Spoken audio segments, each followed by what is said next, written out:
every night I go to bed, discipline, grit, perseverance, it pours out of my ear onto my pillow. Yes, it does. And I got to wake back up, and I got to do the process again to get back on. Yeah, I need a bag, bruh. Send it through quickly. I'm making his dog like I'm in the big leagues. Yeah, I told him I'ma hit it out of stands. I deserve another 100 bands. Welcome to another episode of the Married Game Podcast. We are the voice you trust when it comes to lust, and we are who you hire when she lacks desire. And Jesse, you are hot and excited. Hot and ready, I guess. Hot and ready, like a, what is that? There's a pizza place that's got hot and ready. What is that? Is that Little Caesars? Yeah. Oh, man. I'm like a pizza now. Yeah, you're like a pizza. You're like a snack. Hot and ready. Hot and ready. Yeah, I'm a snack. You're a snack. Snacks. So. I wanted to talk about yes. 75 hard. The benefits, but also some negatives. Ooh, precautions, benefits, some negatives. Blessings, and precautions. The things that we went through. And why don't you start? And how was it for you? So we want to talk about the benefits, the blessings, and the things to beware of. Oh, God. You're so good at that. You're good at rhyming, your third grade teacher. Yeah. Hey, they don't call me Keith Dr. Suziaki for nothing. Do All they? Right. Yeah, they do. Who's they? I don't know. I'm going to meet them one There's day. A lot of they. A lot of they. There's a lot of they. So for those of you watching on YouTube, you're wondering why I'm not wearing a black shirt, because I'm wearing a bone-colored shirt today, a little something different. To match me. Yeah, we're kind of matching. Yeah, I like when we match, today. Actually. So 75 Hard, it is a mental toughness program. By? Andy Frizella. Yes. The owner of First Form. And which we love their drinks. And we drink their drinks. And their protein bars. And we eat their protein bars. Mm-hmm. And actually I use their protein powder. Mm-hmm. And I'm a big fan of the guy himself as a human. Mm-hmm. But this program is what changed my life. Yes. And, what's interesting is it gets a lot of negative press, which is so funny to me. Like what? What do people say negatively? I'm going to say what the negative is, and it's a lot of fitness influencers say it's not sustainable.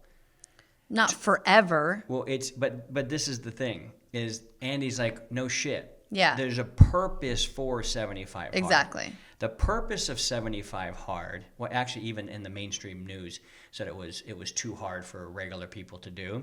Well, there you go. Yes. Wean them out. So then it must be a good thing. If mainstream media is saying it's a bad thing, it must be an amazing thing. Right. And it was amazing for me. And, okay, so I did it about 4.5 years ago. Mm-hmm. And it was day 35. I did it because everybody else was doing it. Mm-hmm. And I thought, well, I could use that. And I was probably more bent in that direction of wanting to do what everybody else was doing. Mm-hmm. So I thought, well, it looks positive. The guy who I think... and this is funny. The thing about Andy Frizella, I got to just say this context real fast. He's kind of harsh and he's kind of blunt, which I like. Mm-hmm. He reminds me of like the tough-ass football coach I had growing up that always brought the best out in me. Mm-hmm. But when I'm really gummied up, his videos hit me on a whole nother level. Mm. Like they hit me in such a way where he's speaking right to my soul. Isn't that amazing? It's to me, he's the realest thing on the internet. Awesome. He talks about how he's got 40 supercars and he barely shows them off because he wants people to know you can't get this by buying a quick course. You've got to grind. I just feel like he's the guy that's speaking the truth. Mm-hmm. And truth speaks to you. And it really speaks to me. Mm-hmm. And I like his background of, he got up to 350 pounds. He jokingly says he's just a fat fuck from a gravel road. I relate to that. I was a fat fuck on a gravel road. So mm-hmm. I think I relate to his story. Mm-hmm. And then I look at the fruit of his life, which, I think fruit is all we should be inspecting. And I go, here is a guy that's got, a $1 billion company, other really successful companies in cannabis, in supplements, in I think tequila. Ooh. So and in the fitness world, supplement mm-hmm. world. So he's not just a one-hit wonder. This guy is a winner, and that's what he talks about: winning. What does it mean to really win? And I don't think that in our culture is really accepted or embraced anymore. Mm-hmm. And a lot of people want to fake like they're winning. And the best way I can describe how Andy has hit me and benefited me is there came a point in my life where I'm like, I want to win for real. I don't want to just be better than these people. I want to win. Like, I want to know I'm a winner. And the only way I can do that is, it was October 3rd of 2021. And I was in my gummy tent. And I was thinking about some of my close friends and how financially successful they have become. And if I'm being honest, I was thinking they're not smarter than me. They're not more charismatic than me. They're not more talented than me. And I was like, well, what is the difference? And the difference was they had a discipline in their lane that they executed over a long period of time that resulted in ultimately winning. Exactly. And I thought, I don't have that to the degree I want, even though maybe everybody in my life would be like, wow, you're amazing. It's like, yeah, but you don't get it. You don't get it. Like, I see myself as somebody different, and I'm not there yet. And I felt that from you all the years. Yeah, and I knew. And I was frustrated with you. Yeah, I was frustrated too. Yeah. But I also was kind of like, well, I'm better than most people. So, but it was like, it's not enough. You're looking at the wrong. You're looking at the wrong standard. Yeah, you can dunk on a 7-foot basketball hoop, but that doesn't count. Like the real regulation is 10 feet. Can you dunk on that one? And so I started to realize I wasn't dunking on a 10-foot basketball hoop. And I knew the one thing that had sort of altered my brain 4.5 years ago was when I did 75 hard. I actually did it, and I completed it to the letter of the law. Yeah. But I wasn't giving everything I possibly could to it. The first time you did it. I was just doing it. I was just going through the motions. And on day 35, I realized, shit, why am I waiting to spend my life? I wanted to surf more. Yeah. And we were in Las Vegas there at that time. So on day 35, your bigger kids were doing their own thing. My older kids were doing their own thing. So I was like, well, wait a second. If we why want are to we live putting in our California, life on hold? Yeah. Yeah. So it gave me control to say, hey, do you want to move to California? And you're like, 100%. Yeah. I was like, all right, go get us a place. Let's do it. So we were there within a matter of a couple months. That being said, I knew that was a very disciplined piece of my life, and I had some success in my fitness journey in the past. I had been ripped. I'd seen my abs. But I'd always up and down, up and down, up and down. And I'm like, I'm missing something. And the only thing I know is this 75 hard thing. And so on October 3rd, that was a Sunday night, and I said, starting tomorrow, I'm doing 75 hard, and I'm going to do the whole fucking thing. But I'm going to do it with all my heart. And I'm going to tell Jessie she's not even going to know about it. Well, there's a reason why you said that. And I'll get to that in a second. No, I'll get to that in a second. Take it away, This Jessie. is why I want to talk about this. Okay, so I was like, but I'm going to make it so that nobody would know. I'm not even going to tell anybody. I didn't tell anybody on the internet. I don't even think I told many of my friends, except for my very closest friends, when they're like, hey, you want to drink? I'm like, no, I'm on 75 hard. Yeah. And it was the mindset switch for me was the biggest gift that I've ever been given. And it's like,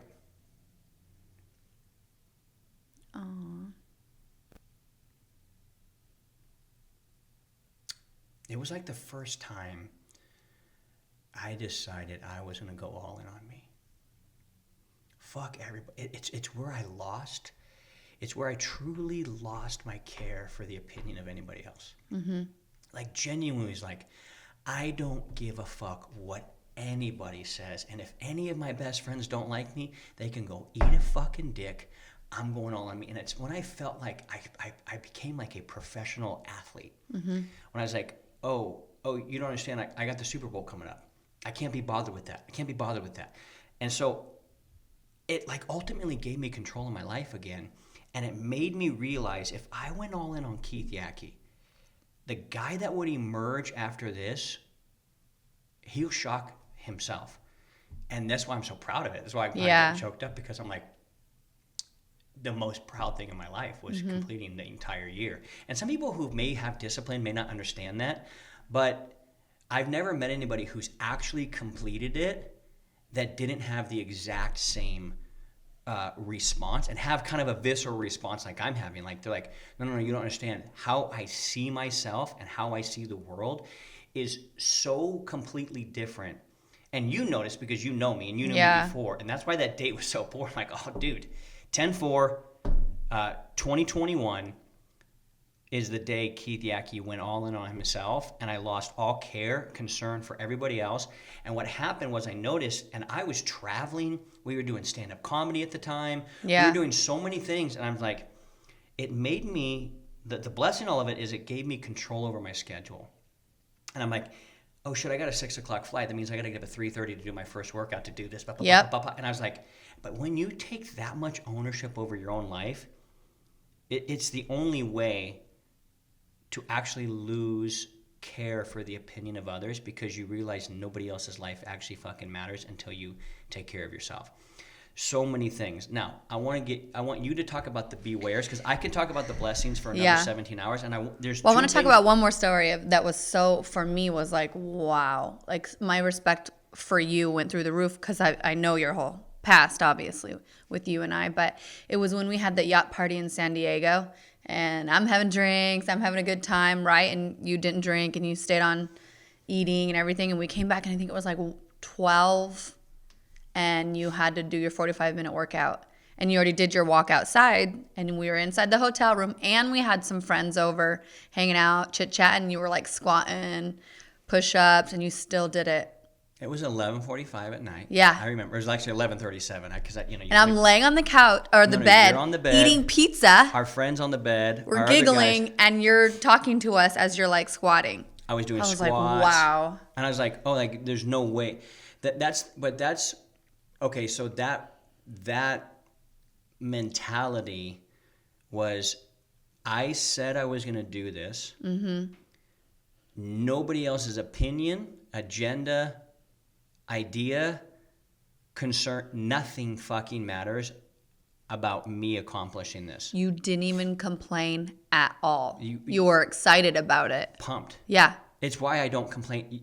If you really look at my life right now, my complaining is so little. Mm-hmm. And in fact, I have an allergic reaction to complain. Like when you complain about stuff, I mostly complain I'm exhausted. Yeah. Yeah.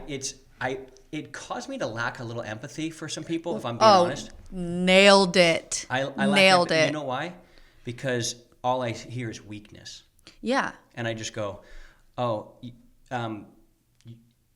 that's your own weakness, and you're going to have to deal with it because I don't deal with that weakness. Yeah. So which is frustrating on my end, obviously, because I am human and I like to have grace, and I talk about all that. And sometimes your mentality that it's so strong like that, it irks me, right? I'm like, well, I've had a day. Can I just talk to you, my best friend of all people, about it? You know? Yeah. So it's okay. So what happens is, well, when you say you're going to do these things every single day for a certain amount of time, and then you actually accomplish it, the thing is you can do this for a day and be like, oh, that was easy. Like, it's not that one day is hard. It's not. 2 45-minute workouts, one outside, one inside, reading 10 pages of book, drinking a gallon of water, making sure you take a progress pic. I think that's it. Don't eat sugar. And then stick to a diet perfectly. There wasn't even a Skittle that went into my mouth. No. Not a fucking M&M. Nothing. I would make like bacon wrap dates. And I had to get really creative. Oh, like, we had to because I cook. Yeah, exactly. Yeah. So I was like, I can do the natural stuff. Mm-hmm. None of this processed, man-made bullshit. No. I'm going after. So, what happened, dude? It made me believe I was capable, and I realized. And Andy says this over and over and over again. He talks about grit, perseverance, discipline.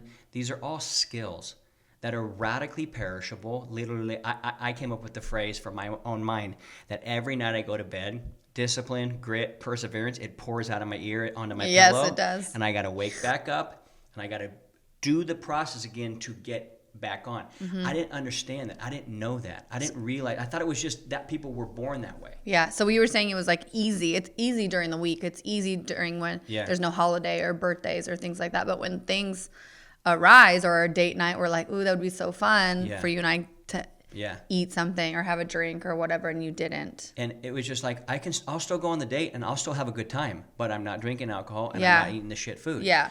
And so it makes you realize that there's a big construct out there that you think you need to be a certain way. And in actuality, all this stuff is distracting us and deteriorating and degrading and eroding who we are as humans. For the most part, yeah.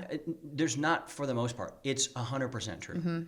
And so the reason why fitness guys, they shit on it is because they go, and I understand where they're coming from because it's not quote unquote sustainable, but I believe that Americans, any human actually, we love comfort, and holding ourselves to a strict regimen is damn near impossible because he calls it the boss voice versus the bitch voice. And the bitch voice has so many great delusions and deceiving lies that you don't even know you're being lied to. So that's why it's like, here's the rules.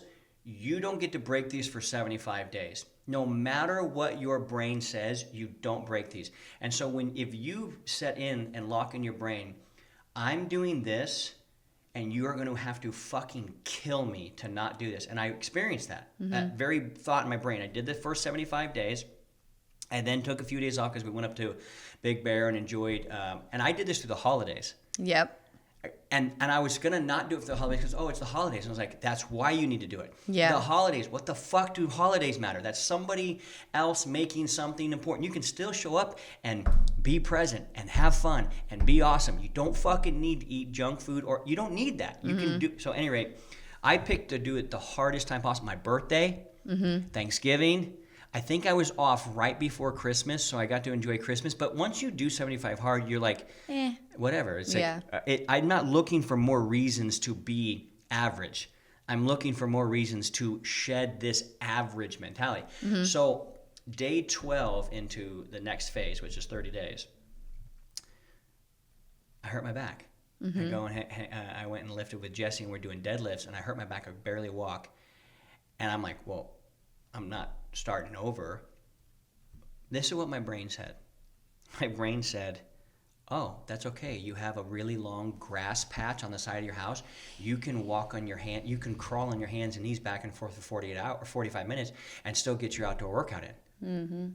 Like, who fucking thinks that? Not Keith Yackey of old. Keith Yackey of old was like, oh, my back's hurt. I got to I was like, oh, no. Like you had an excuse to get out of it now. Always an excuse for fucking everything. And that's That's the problem. There's a few principles that came out of it. Number one, if you treat everything like it's an excuse, you'll be right 95% of the time. 5% of the time there's real whatever, but 95% of the time, I can't do that because, excuse. Just treat it like it's always an excuse unless proven otherwise.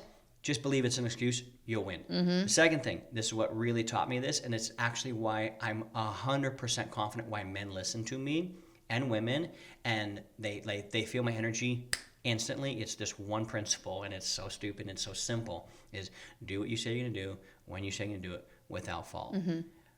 You finally believed me when I did this, and I haven't even veered from that. I have not fucking veered from that. And I still make mistakes. I'm human.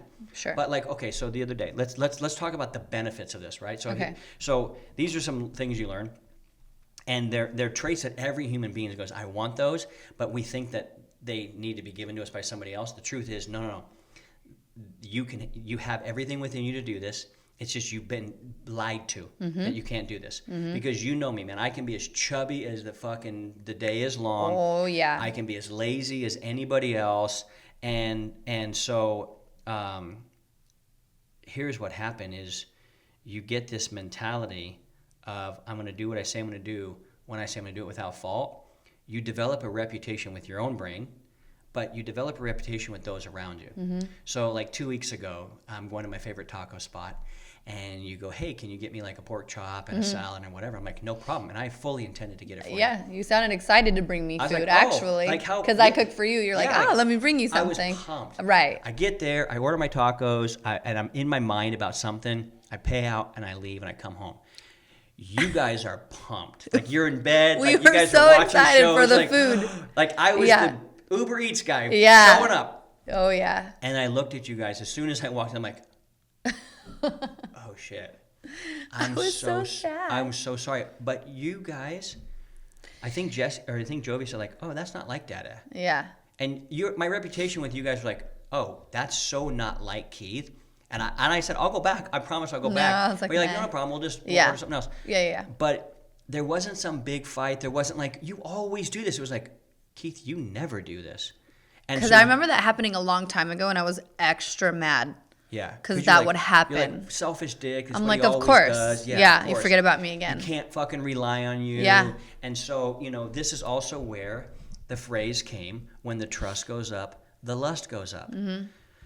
Dude, I did 75 hard simultaneously while we were really, really launching Married Game. Mm-hmm. And I'm 100% convinced that the reason we have all of this, we have all the success with the clients, the reason why we have what we have in our marriage was because of 75 hard. Because it taught me discipline.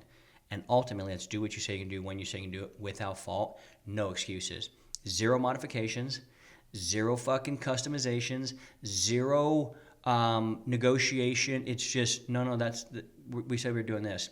And so much so, to where I remember this, we were driving down the road and you told Joey we were going to play a song for her. And we were almost to the house.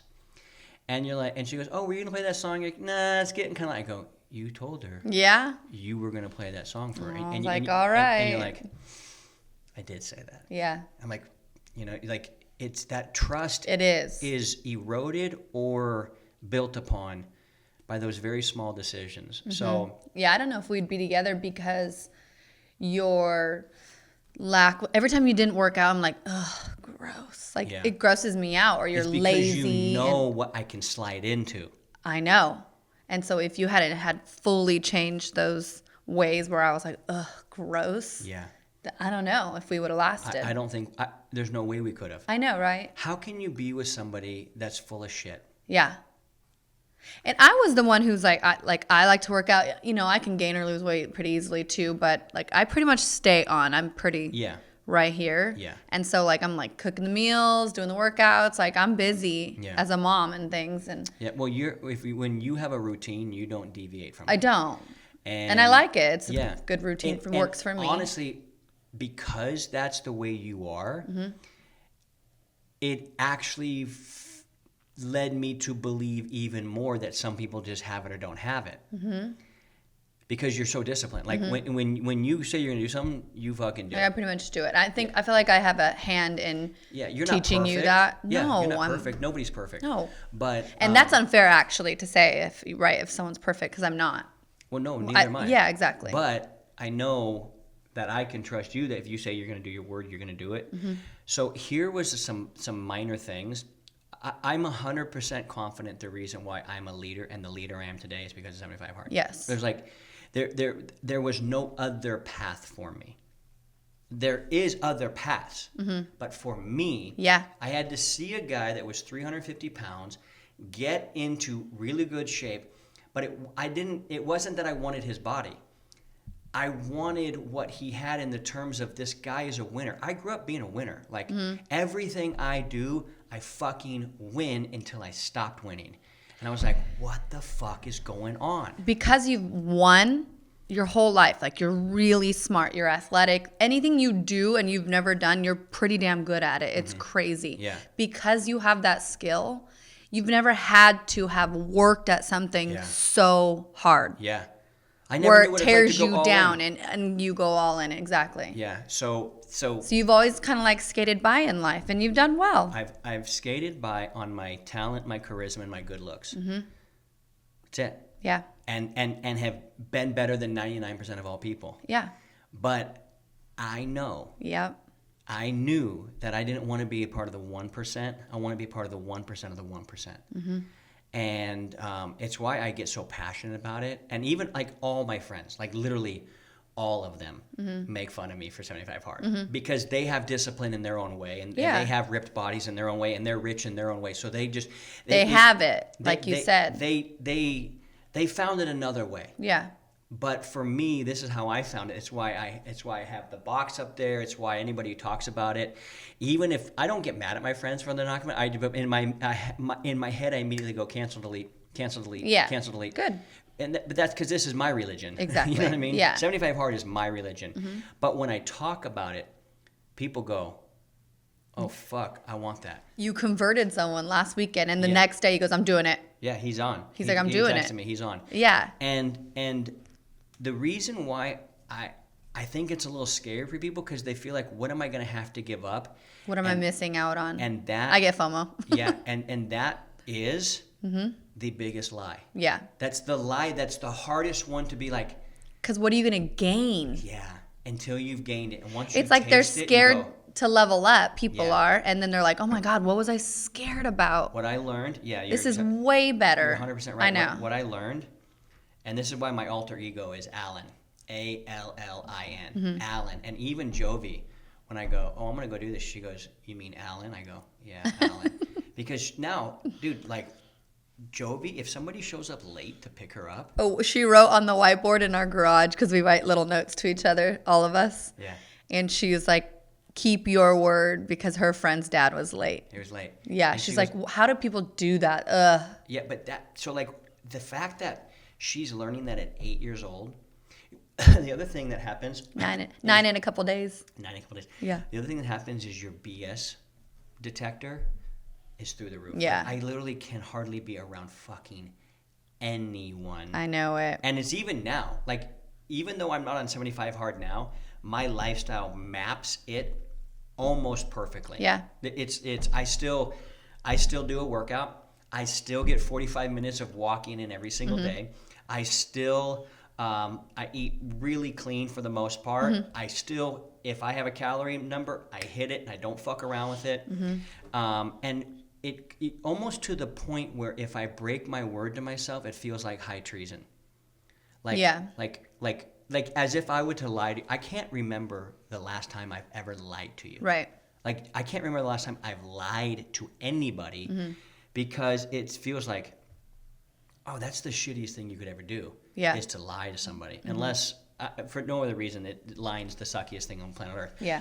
But feeling like you're missing out means that here's the evidence. If you feel like you're missing out on something, it means that you're not all in on you. And when you're not all in on you, you're not going to build anything excellent. You're not going to build anything fantastic. And every relationship I met and developed after 75 hard is way different than every relationship I met before. In fact, I even told somebody, if you haven't hung out with me since October of 2021, you don't know me. And you know, I like this isn't like these aren't like sayings. No, I know. These are beliefs to my very core of my soul. And so I noticed this. This is one thing I really noticed in 75 Hard. And listen, for those of you guys like, oh God, is this a big session on 75 Hard? Yes, and here's why. A lot of you guys don't know what it's like to actually keep your word and do what you say you're going to do. A lot of you actually think that it's just easy for Jesse and I to be married. It's not. We get in arguments. We fucking hate each other sometimes. We disagree on shit sometimes. We do. We definitely do. But the respect level for each other of like, they do what they say they're going to do. I know Jesse's going to do what she said she's going to do. You know I'm going to do what I say I'm going to do. And you know that I don't do it for you. I don't keep my word for anybody. I don't want that. I know, but I don't keep my word for anybody else but me. 'Cause Right. I got to look myself in the mirror. Exactly. I thought that was It's just the something, energy. I thought that was something you were born with. 75 Hard showed me you're not born with it. You build it into yourself by doing day Like after muscles. day after day after day. No, you don't get a cheat meal once a week. That doesn't work here. Yeah. You got to go 75 days. Prove to yourself that you're fucking stronger than anything. So here's where the big thing was. Day 2, I go and smoke cigars with Jeremy Finlay at his house, and we're going to shoot pool. Day 2 of the second time you've done it? Yeah. Okay. So this was There's a big distinction this is why. This would have been October 5th of 2021. Okay. And I said, Jeremy goes, hey, you want to come over, smoke some cigars, and shoot some pool? I'm like, yeah, that sounds fucking great. So I text Garrett. I go, yo, I'm going to go smoke some cigars over at Jeremy's house. I'll pick you up around like 8:30. You want to come with? And he's like, dude, I'm kind of feeling sick. Bailey comes home tomorrow. I got to sit this one out. I got to make sure I'm ready and I'm at my 100% when she gets home. That fucking hit me. I was like, oh, dude, this guy like actually shows up every day like it's game day. He doesn't phone it in. He really is like all the best of Garrett is there every day. And I caught that from him. Like, Yep. oh, this motherfucker. I remember talking about it. I go, oh, this motherfucker is disciplined. So I saw that. I went and hung out with Jeremy. I come home. It's like 10:30, maybe 11, which is way past Grandpa Yak time. Okay. Yeah, if nobody knows, you go to bed super early. I try and get. If I'm feeling my sheets and tucking Valentine in. And the latest 8. If I'm in at 8, between 8 and 8:30, I'm like, Yeah. yes, we did it, because I can hit my 4 o'clock alarm. I'm ready to go. And I get in, and I take my shoes off. And I almost leave them there in our garage. And I thought, my immediate bitch voice goes, it's late. You have an excuse. Leave them there. Fix them in the morning. And I was like, no. So I want everyone to know that's 10 years of you just leaving your crap up until that point. This is where the mom matrix came out. Like, this is everything so about much. Married Game came out of fucking 75 Hard. So, in our life, in our relationship. In our life, in yes. our relationship, because I'm like, oh, that fixed that, that fixed that, Yeah. that fixed that, fixed that, that fixed that. Fuck, it fixed everything. Yeah. Okay, so I bend down and I pick the shoes up and I put them on the thing, and it took me 1.5 seconds. Yeah. And I go, oh, these aren't big decisions. Then it's the nano decisions that matter. So I put my shoes and I go, oh, well done, Yaki. I go in, I've got my box of cigars, and I go to my cigar drawer, and fiddling through them, I messed it all up, leaving to hang out with Jeremy. And again, the same fucking decision was like, just throw them in there. Who cares? Close it. Fix it later. Yeah. And I go, no. I wonder how long it's actually going to take me to clean this drawer right now. So I start counting out loud. 1 1,000. I start fixing it. 1 1,000, 2 1,000, 3 1,000. By the time it's perfectly clean, exactly better than how I found it, and I close the door. Do you remember how many seconds it was? No. 13. 1 1,000, 2 1,000. Add the 1 for your shoe, 14 seconds to clean up your shit. And I realized this. Yeah, exactly. I realized I wasn't 50 pounds overweight. I'm not 30 pounds overweight. I'm not 10 pounds overweight. I'm thousands of micro decisions overweight. Wow. I'm 40,000 nanoseconds overweight. That's good. So I told when I got to so I start to realize on day 2, holy fuck. And this is why, like, I wipe my toilet up. I wipe up my sink.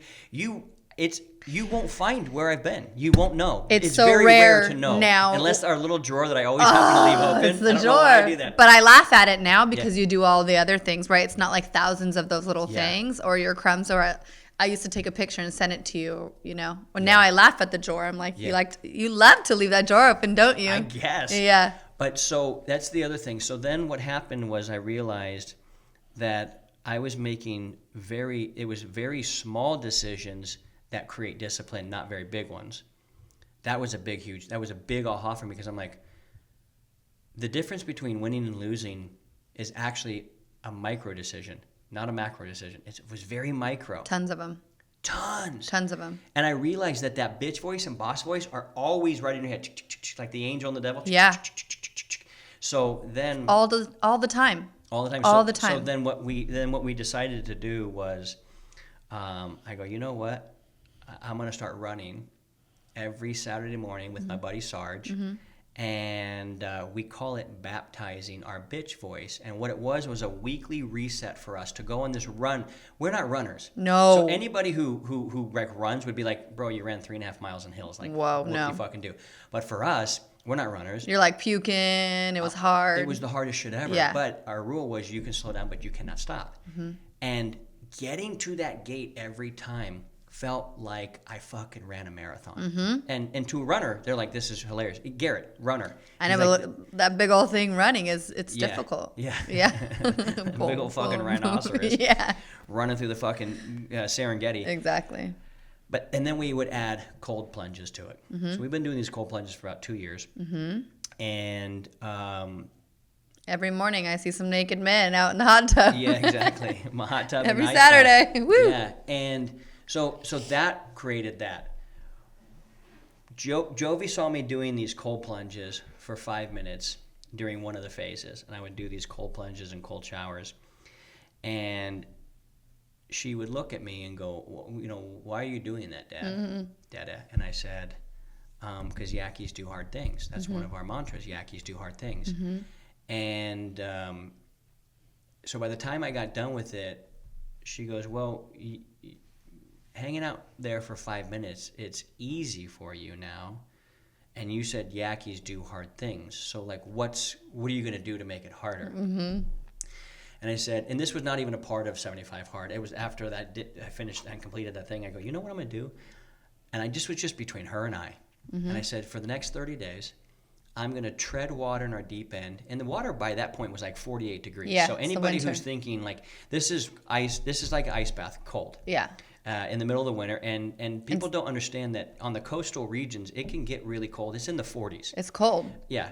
And it's not negative like people in snow. I know, but it is Lambeau, cold. But it's still wet. It's cold. And I ended up treading water for 10 minutes for 30 days, and Jovi would watch me. In the dark. In the dark. Remember doing it in the dark? I have videos. And then I got to the point where I was like, you know what? I bet you I could tread water for 45 minutes in 48-degree water and do my entire outdoor workout in this cold-ass water. And I was nervous. Remember, I'm like, hey, can you keep an eye on me? And you're like, well, you know you can stand up if you really need to. I'm like, yeah, I guess I could. You're right there. I know, but I think I'm going to freeze. Yeah. But what happened, what was so interesting is I kept making it harder and harder. Like, okay, don't look at the phone. So you don't know how long you have to go. Don't listen to music. Yeah. And so I would turn the timer on. I would just put it over here, no music, and I would have to go into my own brain.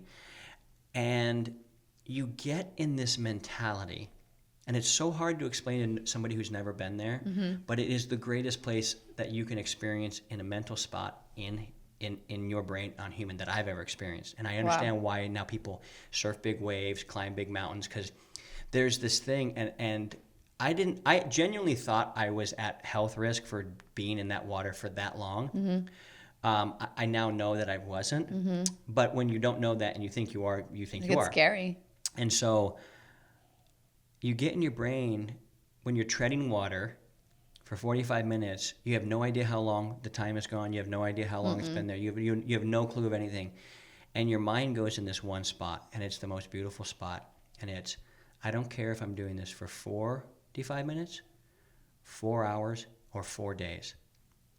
I will not get out of this fucking water or touch my toe on the ground until that beeper goes off. Wow. And whenever that beeper goes off is whenever that beeper goes off. I think that's where I lost and got rid of all complaining. Because it didn't matter. We already said we were going to do it at that time. It doesn't matter. The other thing. Probably then, I would say so. Yeah. Well, we don't complain since around then. I don't complain. Yeah. It's the rarest of days I complain, and that's usually because I'm just cranky about something. Yeah, you're cranky. Not to tell you, are you tired? You're like, no. And then in 2 seconds, I'm like, fucking A. Yeah. But here's the other thing is, for people doing cold water or cold weather exposure, I remember when Jovi and I went to the movie and it was sunny out, so we were on our bike. So it was, and we didn't have coats. Oh yeah. So we ride our bike to the movie theater. We go and watch the movie, and then it gets dark, and this cloudy, fog rolls in. You can't see but maybe 20 feet ahead of you. It's the beach, man. And it's so cold. And what I told Jovi and taught Jovi when I would do the cold plunge is like, man, dude, is this lava? It was like a joke. We made cold water pretend like it was lava. Like, it's so hot in here. Oh my God, dude, turn down the heat. It's so hot. Yeah. So we get on the bike, and I go, Jovi, what do you think about? Because we were both so fucking, like, we were beyond cold. And we're riding. So now the wind chill factor is like 26 miles per hour wind. Yeah. And it's like 43-degree weather. And we're on our bike going down hills and through the whatever. And it gave me the concept of it's going to take us 7 minutes to get home on this bike. Don't talk to me about the cold until 7 minutes when I can actually do something about it, because I can't do shit about it right now. And when you can steal your mind like that to go, we're not going to complain. And she didn't, huh? No. Oh, she's a redwood. Yeah.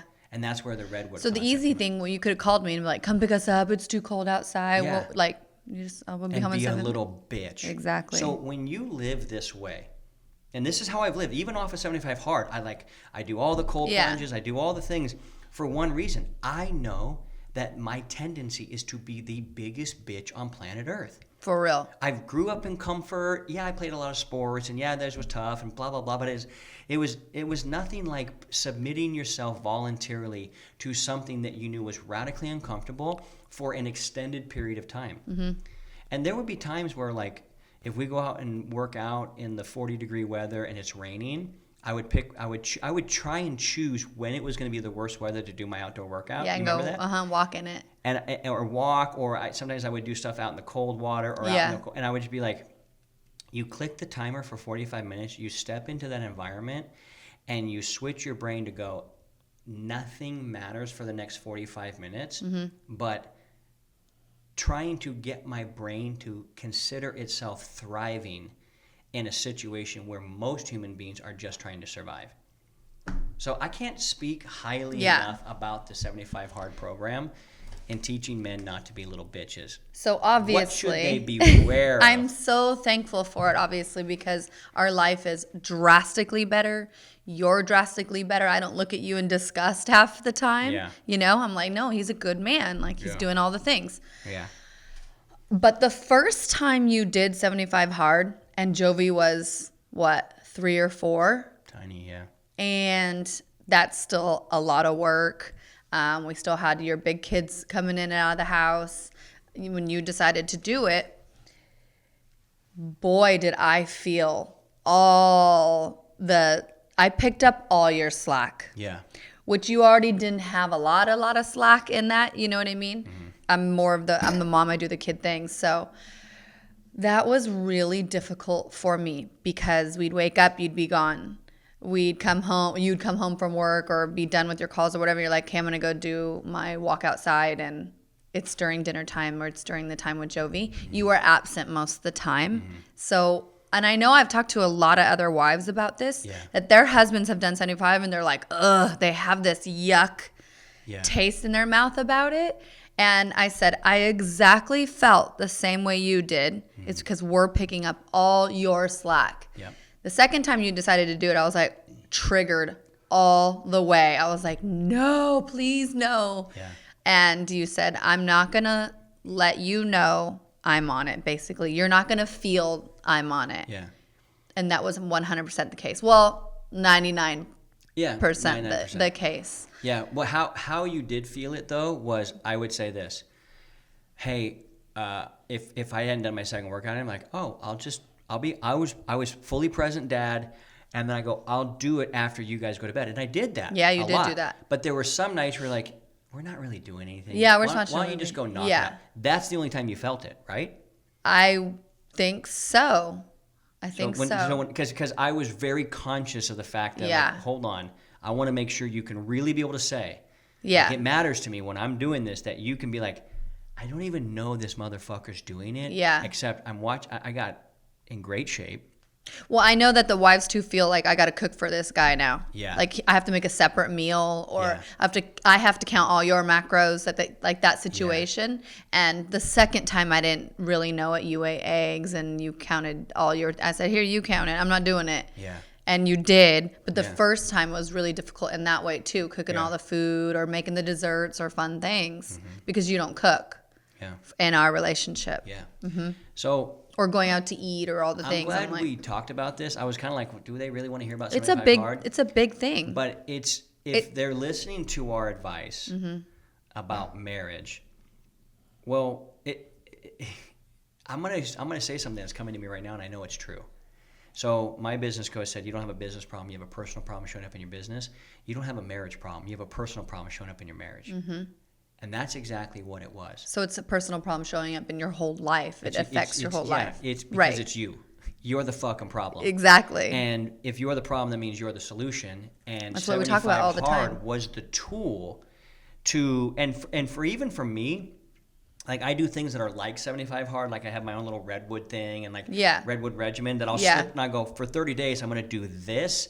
And what it is it's just that I call it the sharpening. It gets me back into this. I'm in the mindset right now. I have been for a while, even though I'm not on 75 hard. It's a mindset that says, no, nothing else fucking matters other than what I'm doing in my life and how I'm securing for my family and for me. And I'm playing, and I came up with this phrase, I'm playing for the stats on the back of my sports card, and I don't give a shit about anybody else. It's why I make fun of people, and I don't really make fun of them, but I kind of make fun of them. Like, I can't believe people like watch football or watch sports. Like, I don't understand it. Unless your life is so fucking on point that you have time to be entertained. Cool. Yeah, exactly. But watching these guys that are, hold on, I got to say this last piece.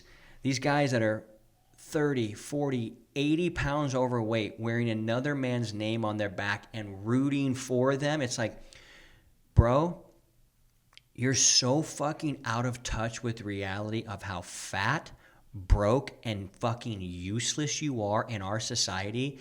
The fact that you're going and cheering on some team in a game that's totally made up. Nobody gives a flying fuck about this sport in reality. It's just mind-boggling. And I have friends and clients that play in the NFL. And it's their sport, it's their game, and that's fine.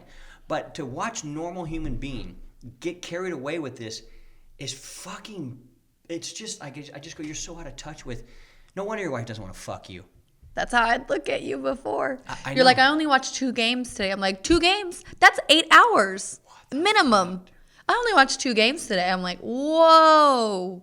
All that time you're just sitting there, eating, doing nothing. You could be like investing in yourself, in your family, working out, all the other things you can do. It's wild. It's so mind-blowing. And yet, what is it? It's fucking bread and circus. And it's okay to do if you've done all your other things. And I would notice that about elite performers. Let me tell you what I'd notice, and I always wanted to be this. Now I am this. And this is going to seem very nuanced and like, really? But every guy will know what I'm talking about. So if you see like really high performers, they don't really know much about anything else going on except for their life. And I always envied that in people I knew. But the only people I knew that actually were like that, they were crushing in business. They were crushing in fit. Like, they would be like, why would I sit here and watch anybody else do anything if I can go better myself by working out in the gym for 45 minutes? What is this?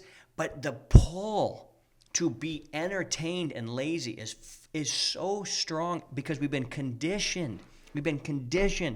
So the condition of man has been conditioned.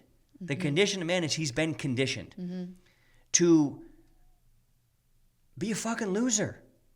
I'm not saying everybody who watches sports is losers, because there's guys that are winning at the highest level that like sports. Sure. But for 99% of everybody else, it's fucking loser. It's loser activity. And a lot of guys I do know that played in the NFL that are my buddies, I go, do you watch? They go, nah, not really.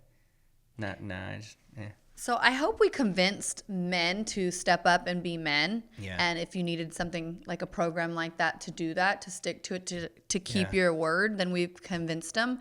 But also I wanted them to let the men or women or whoever, don't let it affect your family and your relationship, because it really, really can, because it's already a lot of focus and you got to be in that mindset. It pulls from other areas. Don't let it take away from your relationships, with your kids, with your wife or husband or whatever. And that's such a big deal, because I want to be on board with bettering yourself, of course, right? But if it takes away from our life together, then it's something that we can't be on board with, well, right? I had to prove to you that it would only enhance, and it did. And you did. And it enhanced majorly. But here's the thing is, the reason why the principles are so powerful is so that if you are a part of another fitness program and you're supposed to only eat 2,300 calories a day, that's like, if you break that, you're a loser. Yeah. Like, you can't, like, you just can't even, The concept of anybody wanting a result and not working for it is the most heinous fucking delusional thing on planet Earth. And when you go through a program like 75 Hard, and there's people that have done it, but there's a way smaller percentage of people that finish the entire year, all the phases. And it's not easy. And you get to be so proud of that. That's amazing. It's my most proud moment. Not like your anytime. wife? What? Not your wife? Nope. No. It's because this one. Good. No, I'm most proud of Good. that. It's why I hang that box over there. It's why it means so much to me. It's why I talk about it with people. When people bring it up, I go, oh, you got to do it. And they go, but 75 days. I go, what is 75? That time's going to pass anyways. It's 2.5 fucking months. Yeah. Of what? That time passes no matter what. Yeah. What are you going to do about it? Yeah. And when I got off of it, and when I get it's the greatest thing that I've ever accomplished. I will sing the praises of Andy Frisella and 75 Hard till the day I die. And the program is actually, you're meant to do it once a year. So that it's called the Live Hard. So that way you're always staying sharp and always growing. And I actually haven't done that. But the mentality of 75 Hard has become extremely strong within my DNA now. And I notice if I'm slipping, and I know exactly what to do to fucking to get back and sharp. And you can tell, I know the difference. You know when I'm I definitely know. You can. It's an energy. It's a exact energy where, like, when you're slipping, I'm like, oh. Yeah. You're like, oh, how far is this going to go? Well, it doesn't go very far now. It doesn't now, but it would go for months before. Yeah, now it goes, if it goes 2 days, it's like, oh, right back on. What did I call you? I was like, oh, that guy that was over last, I don't like that guy. You go, I don't either. I don't either. Yeah. Fuck that guy. Fuck that guy. And it was gone. That guy's gone. See if there's let's see if there's any question that came popping through. Alrighty. Let's just see what we got here. Where I had to download it. Okay, here we go. Let's see.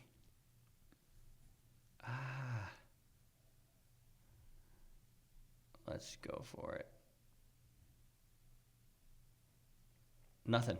I don't think it uploaded. Instagram's been acting crazy. That's okay. We'll do it next time. Yeah. So, anything else you want to say? No, that was it. And I'm glad we talked about it. I'm glad we did, because it has changed our life so much. Yeah. If I have influence in any way, shape, or form over the men or women who listen to this podcast, I would hope that my influence would be served in a way that you would do 75 Hard. That's it. I know you're gonna come up with every excuse of why you can't. You're gonna come up with every excuse why you shouldn't, why you're not going to. You're gonna come up with every reason why you can't do it. And all of that is bullshit. And if you really want to feel like a prize fighter or a professional athlete, you're going to gain total control over your schedule, because you're going to have to, you're like, I have to get this done. When was the last time you felt like you had to do something? And Brendan Burchard said it best: if the only challenges you go through are the ones that the life throws on you, you're not really living a challenge-based life. But if you are challenging yourself, you're going to find yourself rising up to a level that you never thought possible. And I don't think you and I'd be married. I don't think our business would do anything. I think I would still be stuck in the same fucking loop over and over and over again, wondering why. And yet I look at the stuff that we've created, where we live, what we have, and where we're going, and I go, it was all because of 75 Hard. Wow. That I learned from 75 Hard. Could I have learned another way? Maybe, but I didn't. And that's why I'm so proud of it. So if you're thinking about doing it, do it. And as always, don't be a nerd. Spread the word. Don't be a turd. Spread the word and keep crushing it. That shit's contagious.